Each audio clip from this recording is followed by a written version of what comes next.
ஒரு வீட்டில் வந்து வாசனை பொருட்கள் அதிகமாக இருக்குது, சாம்பிராணி வாசனைகள் இல்லை வந்து ஊதுவத்தி வாசனை இல்லை தசாங்கத்துடைய வாசனை அதிகமாக இருக்குது, மூலிகையோடைய வாசனை எங்கே இருக்கோ அவங்க வந்து லக்ஷ்மி கண்டிப்பாக இருப்பா அப்படின்னு சொல்லிட்டு ஐதீகத்தில் சொல்லுது.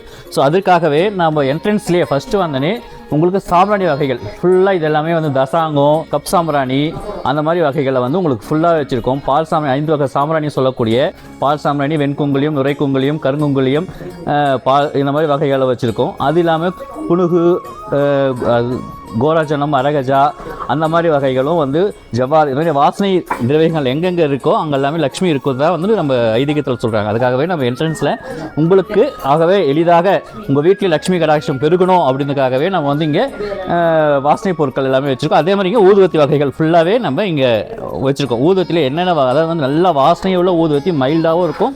சில பேருக்கு இந்த வாசனைகள் வந்து ஒத்துக்காதுன்னு சொல்லுவாங்க. அதுக்காக மைல்டான ஊதுவத்தியும் வச்சுருக்கோம். நல்ல வாசனைகள் கொடுக்குற மல்லிகைப்பூ, அன்னாச்சி, சம்பங்கி, சாமந்தி இந்த மாதிரி கூடிய அனைத்து வகை ஃப்ளேவருடைய அகர்வத்தியும் நம்ம இங்கே வச்சுருக்கோம்.